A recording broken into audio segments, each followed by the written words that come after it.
All right, so let's talk about logistics. There's a lot of trailheads along the section from South Bound Brook down to Trenton. Most of them will hold 10 or 20 cars.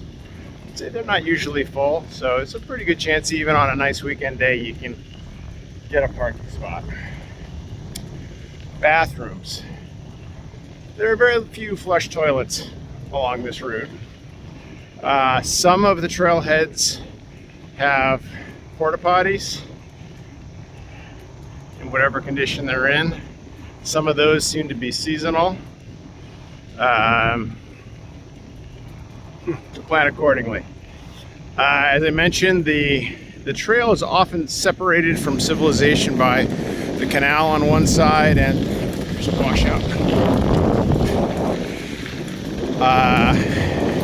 Canal on one side and rivers or swamp on the other. So there's not a lot of services along here. It's basically dry. There's no water to be had.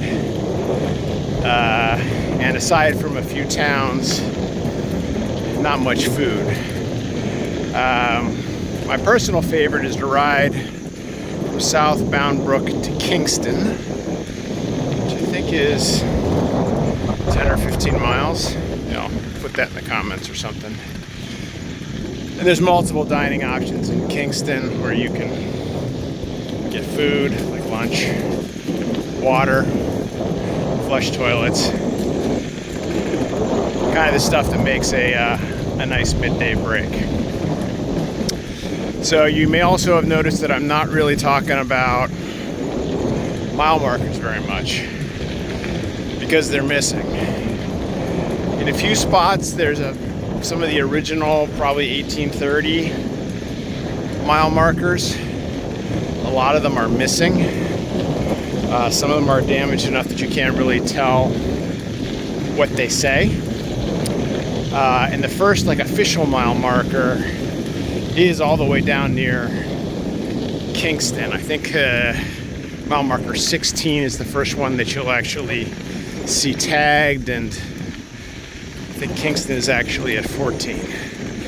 So if you're riding from South Bound Brook, which is again what I recommend, you're not going to see mile markers. That said, this thing is well documented on the internet, and there's cell service the whole way, so you can use your favorite mapping application and get a really good sense of where exactly you are on the trail. All right, yeah, beautiful day today.